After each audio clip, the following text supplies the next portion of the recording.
Welcome back everyone. तो स्वागत है आपका हमारे चैनल सिद्धांत बिल्त्रे एसबी पे। हम लोग हिंदी व्याकरण को कंप्लीट कर रहे थे और हमने ढेर सारे टॉपिक कंप्लीट भी किए हैं। संज्ञा सर्वनाम से लेके हमने बहुत सारे यानी कि पर्यायवाची शब्द तक हमने कंप्लीट किए हैं। और आज हमारा सबसे इंपॉर्टेंट टॉपिक है काल। इसको हम इंग्लिश में टेंस कहते हैं और हिंदी में हम उसको काल कहते हैं। अब हम पढ़ने वाले हैं कि काल कितने प्रकार के होते हैं और कौन सा काल में किस प्रकार के प्रश्न आते हैं, एग्जाम में किस प्रकार के प्रश्न पूछे जाते हैं। उन सारे क्वेश्चनों को, उन सारे प्रश्नों की हम तुलना करते हुए इस अध्याय को कंप्लीट करेंगे और इसके बाद हम मल्टीपल चॉइस क्वेश्चन भी करेंगे। तो अभी मैं थ्योरी पढ़ा रहा हूँ ताकि थ्योरी तो कंप्लीट हो जाए पहले और उसके बाद हम मल्टीपल चॉइस क्वेश्चन करेंगे। तो अभी जो हमें टॉपिक कंप्लीट करना है वो है काल। कौन सा टॉपिक पढ़ना है अभी हमें? काल। तो आपको बताना है कि काल कितने प्रकार के होते हैं।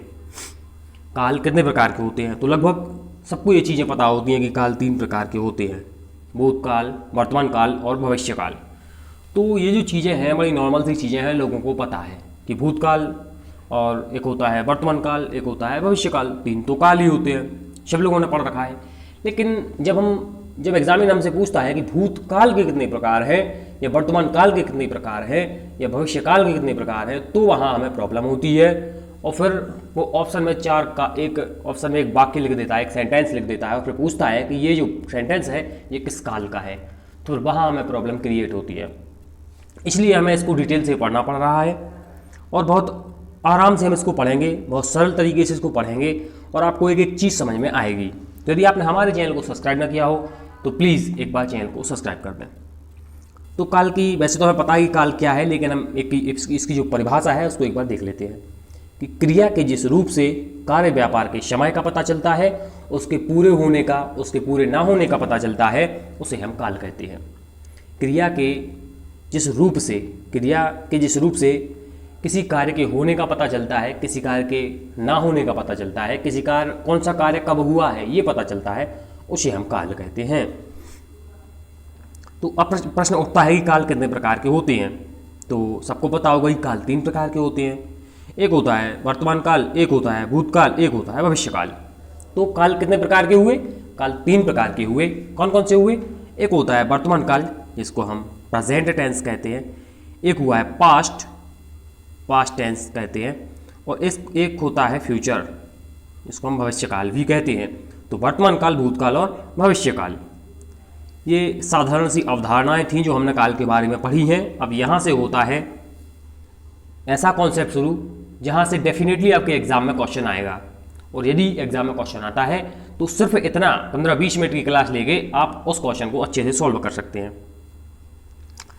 तो यहाँ से प्रश्न बनने की पूरी संभावना है। तो पहले हम पढ़ेंगे वर्तमान काल, इसके बाद हम पढ़ेंगे भूतकाल और फिर उसके बाद हम पढ़ेंगे भविष्य काल। तो वर्तमान काल क्या है? तो वर्तमान काल में क्रिया व्यापार की निरंतरता का बोध होता है। वर्तमान काल में इसकी क्या पहचान है कि जो कार्य है वो वर्तमान में चल रहा होगा। वर्तमान काल की ये विशेषता है कि जो कार्य है वो वर्तमान में चल रहा होगा। और इसके 5 भेद हैं। इंपॉर्टेंट ये है कि इसके 5 भेद हैं। ये पूछते हैं एग्जाम में कि वर्तमान काल के कितने भेद हैं। तो वर्तमान काल के 5 भेद हैं, इसको आप नोट कर लें अपनी कॉपी में कि वर्तमान काल के 5 भेद होते हैं। वर्तमान काल, जो कार्य वर्तमान में चल रहा है उसको हम वर्तमान काल कहते हैं।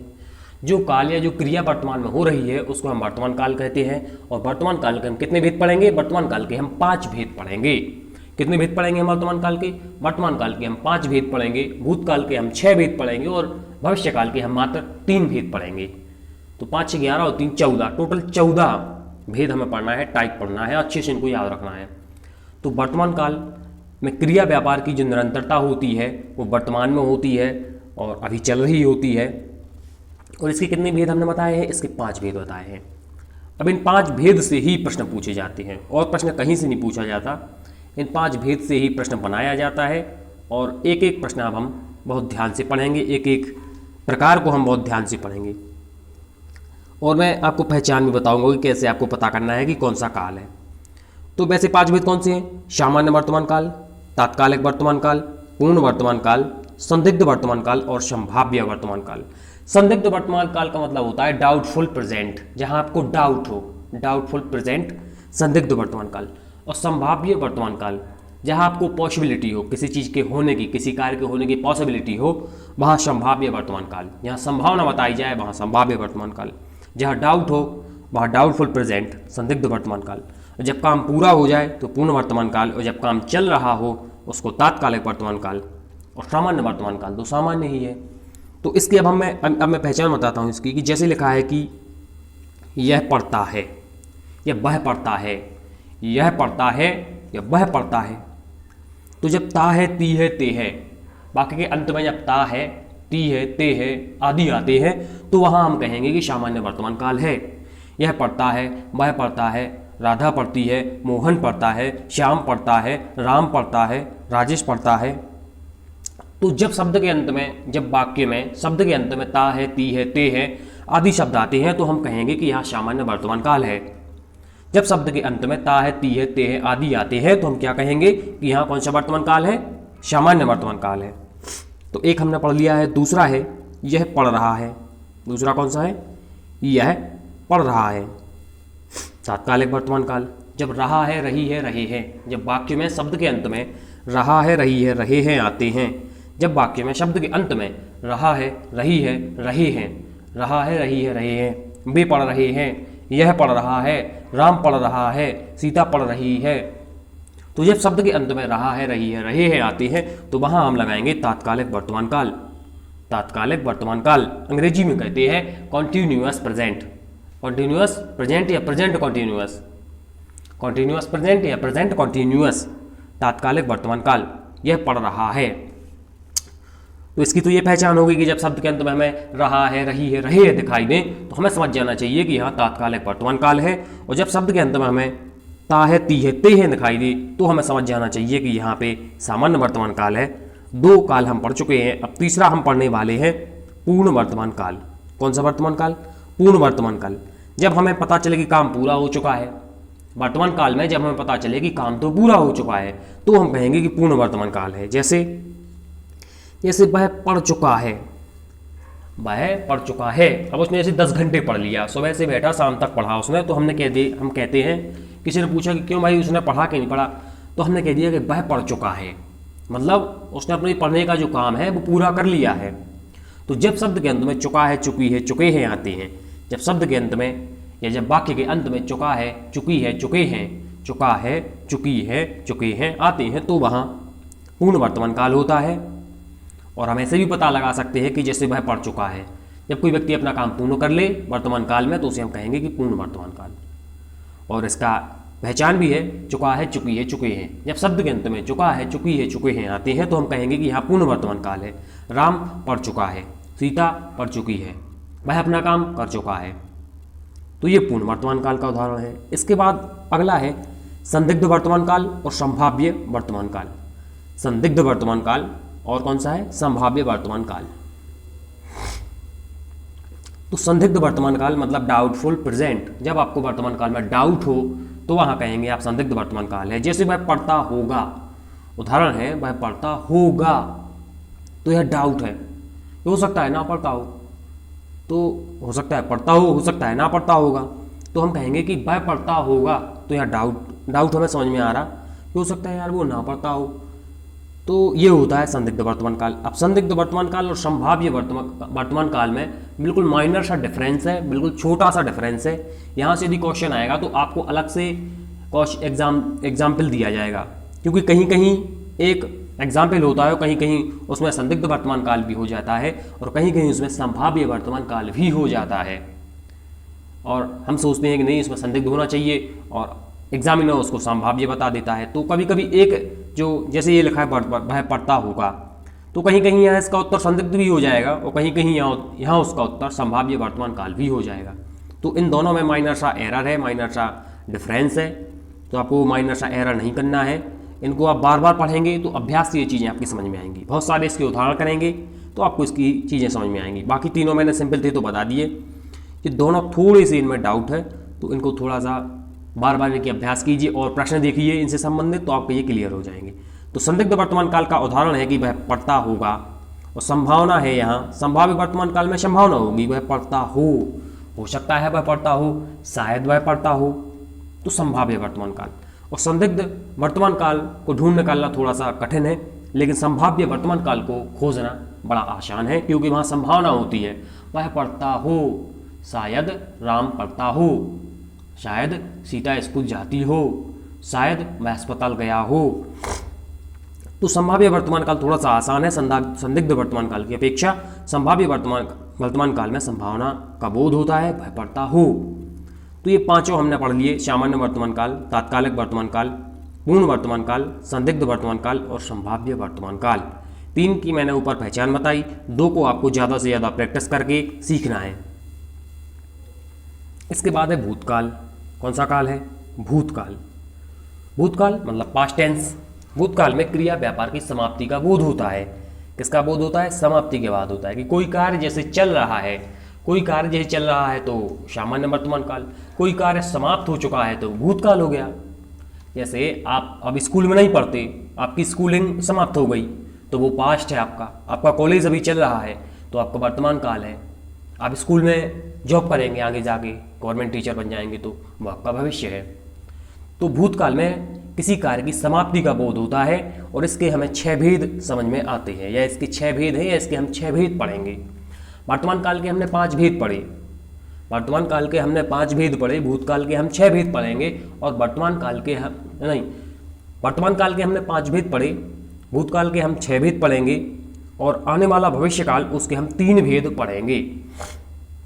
तो अभी कौन सा हम पढ़ रहे हैं? भूतकाल। इसके 6 भेद होते हैं। भूतकाल के 6 भेद होते हैं तो पहला और दूसरा हम पढ़ रहे हैं अभी। जैसे पहला है सामान्य भूतकाल, दूसरा है आसन्न भूतकाल। सामान्य भूतकाल, सीता गई, सीता गई, ये सामान्य भूतकाल है। जैसे सीता, एक लड़की है सीता, वो उत्तराखंड की यात्रा पे जा रही है तो भैया घर में आए तो उन्होंने पूछा कि सीता कहाँ गई। उन्होंने माँ से पूछा कि सीता कहाँ गई, तो माँ ने कहा सीता गई या सीता उत्तराखंड गई। सीता उत्तराखंड गई, सामान्य भूतकाल।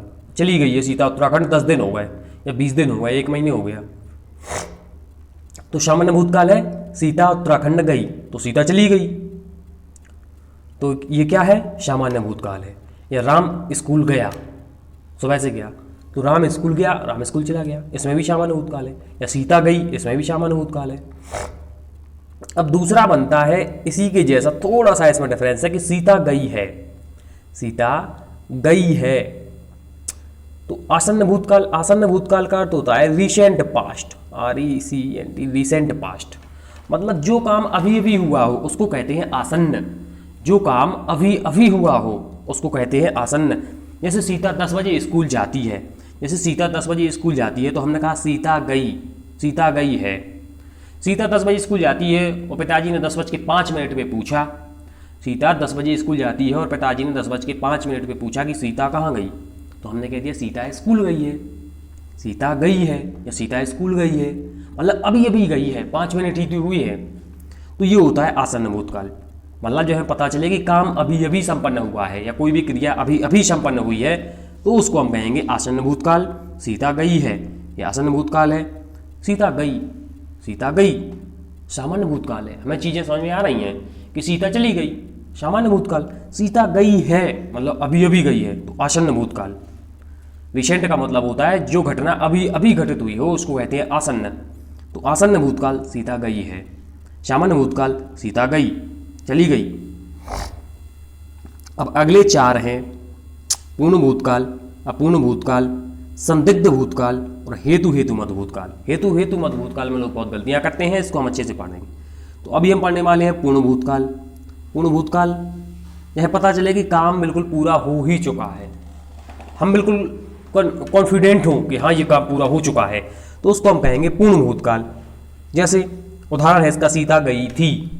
अब सीता उत्तराखंड गई और वहाँ से आ भी गई, तो फिर किसी ने पूछा कि सीता उत्तराखंड गई थी, तो हम पूरे कॉन्फिडेंट के साथ कह देंगे कि हाँ सीता गई थी, सीता गई थी, क्योंकि वो तो अब आ भी गई है घूम के।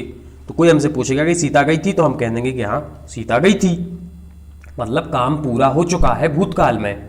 भूतकाल में कोई काम पूरा हो चुका है तो उसको हम कहेंगे पूर्ण भूतकाल। सीता गई थी और अब तो आ भी चुकी है। और अगला है अपूर्ण भूतकाल। अपूर्ण भूतकाल कोई काम पूरा ना हुआ हो, कोई काल भूतकाल में पूर्ण ना हुआ हो तो उसको हम कहेंगे अपूर्ण भूतकाल। कोई काल भूतकाल में पूर्ण हो गया हो तो हम कहेंगे यहाँ पूर्ण भूतकाल है। जैसे सीता गई थी उत्तराखंड की यात्रा पे गई थी या तो आ भी गई है, तो हम कॉन्फिडेंट के साथ कह सकते हैं कि हाँ सीता गई थी। पूर्ण भूतकाल है इसमें। इसके बाद अपूर्ण भूतकाल, जब कार्य भूतकाल में पूरा ना हुआ हो, अपूर्ण अधूरा रह गया हो, तो उसको हम कहेंगे अपूर्ण भूतकाल। उदाहरण क्या है? सीता जा रही थी। सीता जा रही थी, बस में बैठने ही वाली थी, लेकिन उसके पिताजी ने मना कर दिया कि नहीं तुम्हें नहीं जाना, ठंड जाना पड़ रही है, तुम्हें ठंड लग जाती है जल्दी, तो तुम्हें नहीं जाना है। तो अब सीता जा रही थी लेकिन नहीं जा पाई क्योंकि पिताजी ने मना कर दिया, तो ये जो काम पूरा होने वाला था वो नहीं हो पाया, वो अपूर्ण रह गया, तो इसको हम कहेंगे अपूर्ण भूतकाल। तो सीता जा रही थी, अपूर्ण भूतकाल, जा रही थी, गई तो नहीं। सीता गई होती है, ऐसा होता कि सीता गई तो सामान्य भूतकाल, सीता गई है मतलब अभी अभी गई है तो आसन्न भूतकाल, सीता गई थी, सीता गई थी, अब तो आ भी गई है तो काम पूरा हो चुका है, हाँ सीता गई थी। तो जैसे सीता की माँ ने पूछा कि सीता तुम स्कूल गई थी, तो उसने कह दिया हाँ, तो पिताजी ने कह दिया कि हाँ सीता स्कूल गई थी, तो सीता गई थी पूर्ण भूतकाल। सीता जा रही थी, अब जा तो रही थी लेकिन अचानक से उसकी तबीयत खराब हो गई, नहीं जा पाई, तो काम अधूरा रह गया, तो अपूर्ण भूतकाल। इसके बाद अगला है डाउटफुल पास्ट, संदिग्ध भूतकाल। सीता गई होगी, सीता की कोई फ्रेंड है रीता, रीता की माँ ने पूछा कि क्या सीता उत्तराखंड गई थी, तो रीता को पता नहीं है कि गई थी या नहीं गई थी, डाउट में है रीता, तो रीता ने बोल दिया कि हाँ माँ सीता गई होगी। रीता ने क्या बोल दिया कि हाँ माँ सीता गई होगी, डाउट में है वो, क्योंकि उसको पता ही नहीं है कि सीता गई थी या नहीं गई थी, तो इसको कहते हैं डाउटफुल पास्ट, सीता गई होगी। अब अगला है हेतु हेतु मत भूतकाल। कौन सा भूतकाल? हेतु हेतु मत भूतकाल। हेतु हेतु मत भूतकाल का दूसरा अर्थ होता है शर्तवाचक वाक्य। क्या होता है? शर्तवाचक वाक्य। सीता जाती, यहां कोई शर्त का तुम्हें बोध होगा, आपको कोई शर्त का बोध होगा, तो यहां हम समझेंगे कि हेतु हेतु मत भूतकाल जो है इसमें आपको नाम पे नहीं जाना है, इसका दूसरा नाम होता है शर्तवाचक वाक्य। यहां लिख लीजिए, जब ये वाक्य आएगा तो कोई ना कोई शर्त आपको दिखाई देगी कि क्रिया होने वाली तो थी पर हुई नहीं, और एक शर्त का बोध होगा। जैसे सीता जाती, सीता जाती, उत्तराखंड जाना है सीता को, तो सीता जाती अगर तुम उसे 10,000 रुपये देते, तो ये शर्त है कि सीता जाती यदि तुम मुझे 10,000 रुपये देते, तो सीता जाती। ये शर्तवाचक वाक्य हो गया, यह हेतु हेतु मत भूतकाल हो गया। तो एक उदाहरण देके पूछेंगे, क्वेश्चन में लिख दिया जाएगा कि सीता जाती कौन सा भूतकाल है इसमें, ये भूतकाल का कौन सा प्रकार है इसमें, सीता जाती। तो इसमें सीधा हमें थोड़ा सा इसको समझना है और इसको बताना है कि इसमें हेतु हेतु मत भूतकाल है, क्योंकि शर्तवाचक वाक्य है। सीता जाती यदि तुम उसे 10,000 रुपये देते, सीता जाती यदि तुम मुझे स्कूटी दिलाते, सीता जाती यदि तुम मुझे बहुत अच्छे अच्छे कपड़े दिलाते। ये हेतु हेतु मत भूतकाल है, शर्तवाचक वाक्य है। भविष्यकाल, भविष्य में होने वाली क्रिया का बोध भविष्यकाल में होता है। इसके 3 भेद हैं। भविष्यकाल के कितने भेद हम पढ़ेंगे? भविष्यकाल के हम 3 भेद पढ़ेंगे। भविष्य में होने वाली क्रिया का बोध भविष्यकाल से होता है, और भविष्यकाल के हम कितने भेद पढ़ेंगे? भविष्यकाल के हम 3 भेद पढ़ेंगे। कितने भेद पढ़ेंगे? भविष्यकाल के 3 भेद पढ़ेंगे। बस भविष्यकाल के 3 भेद होते हैं। वर्तमान काल के हमने 5 भेद पढ़े, भूतकाल के हमने 6 भेद पढ़े, और वर्तमान और ये भविष्यकाल जो है इसके हम मात्र 3 भेद पढ़ेंगे, और तीनों ही हम अच्छे से पढ़ेंगे। सबसे पहले हम पढ़ेंगे कि हेतु हेतु मत भूतकाल, जो अभी हम पढ़ के आ रहे हैं, इसको शर्तवाचक वाक्य भी कहते हैं। हेतु हेतु मत भूतकाल को शर्तवाचक वाक्य भी कहते हैं। कौन सा वाक्य कहते हैं? शर्तवाचक वाक्य। आपको शर्त का बोध होगा कि यहाँ शर्त लगा दी गई है, तो हेतु हेतु मत भूतकाल को शर्तवाचक वाक्य भी कहते हैं। जैसे छात्रवृत्ति मिले तो राम पढ़े। राम क्यों पढ़ रहा है? क्योंकि उसे छात्रवृत्ति मिल रही है। या राम कब पढ़ेगा? जब उसे छात्रवृत्ति मिलेगी। ये शर्त है। शर्त क्या है? कि राम तब पढ़ेगा जब उसे स्कॉलरशिप मिलेगी। तो छात्रवृत्ति मिले तो राम पढ़े। ये हेतु हेतु मत भविष्यकाल का उदाहरण है। इसमें शर्त का बोध हो रहा है। छात्रवृत्ति मिलेगी तो राम पढ़ेगा, छात्रवृत्ति मिलेगी तो राम पढ़ेगा। तो ये हेतु हेतु मत भूतकाल या शर्तवाचक वाक्य का उदाहरण है। यह आपको शर्तवाचक वाक्य एग्जाम में नहीं दिया जाएगा, आपको दिया जाएगा हेतु हेतु मत भविष्यकाल का उदाहरण कौन सा है। तो आपको समझना है कि हेतु हेतु मत भूतकाल में या भविष्यकाल में, भविष्यकाल में तो नहीं होता, एक तो भूतकाल में होता है हेतु हेतु मत, और एक होता है भविष्यकाल में। तो आपको समझना है कि जब हेतु हेतु मत आपको दिखाई दे जाए तो आपको समझना है कि शर्तवाचक वाक्य है, वहां आपको शर्त ढूंढना है। छात्रवृत्ति मिले तो राम पढ़े। इसके बाद अगला है संभाव्य भविष्यकाल। जब भविष्य में किसी कार्य के होने की संभावना हो तो वहाँ कहेंगे संभाव्य भविष्यकाल। जैसे संभव है राम पढ़े, संभव है राम पढ़े, शायद राम पढ़े। तो जब हमें संभावना हो, पॉसिबिलिटी हो किसी काम के होने की भविष्य में, तो हम कहेंगे कि संभाव्य भविष्यकाल है, संभव है राम पढ़े। और ये तो सामान्य भविष्यकाल है कि राम पढ़ेगा, राम पढ़ेगा, ये तो सामान्य भविष्यकाल है, राम पढ़ेगा। राम दिन भर तो मोबाइल चलाता है, लेकिन फिर भी हम कहते हैं कि चलो उसका मोबाइल हम बंद कर देंगे चलवाना और उसे मोबाइल छीन लेंगे और फिर राम पढ़ेगा, राम अच्छे से स्कूल जाएगा, राम ये करेगा, राम वो करेगा। ये क्या है? ये सामान्य भविष्यकाल है। और संभाव्य भविष्यकाल का है, संभव है राम पढ़े, संभावना है राम पढ़े, ये संभाव्य भविष्यकाल है। हेतु हेतु मत भविष्यकाल क्या है? छात्रवृत्ति मिलेगी तो राम पढ़ेगा। ये शर्त है कि यदि छात्रवृत्ति मिले तो राम पढ़े। ये तीनों हमने उदाहरण भविष्यकाल के पढ़ लिए हैं बहुत अच्छे तरीके से। और इसके बाद हमने जो हमारा भूतकाल था उसके भी हमने 6 उदाहरण बहुत अच्छे तरीके से पढ़े हैं। इसके बाद हमारा जो वर्तमान काल था उसके भी हमने 5 वाक्य या 5 प्रकार या 5 भेद बहुत अच्छे से पढ़े हैं। तो आशा करता हूँ कि आपको सारी चीज़ें काल से संबंधित बहुत अच्छी तरीके से समझ में आई हों। यदि ना आई हो तो एक बार कमेंट कर दें, मैं उसमें सुधार करके आपको पढ़ाऊँगा। और यदि समझ में आई हो तो कमेंट जरूर करें कि सर मुझे सारा समझ में आया है या सारा समझ में आता है, ताकि मुझे भी पता चले कि जो मैं पढ़ाता हूँ वो तुम लोग के समझ में आता है या नहीं आता है। और ये हमारे वीडियो का एंड है और मिलते हैं हम अपने अगले वीडियो में।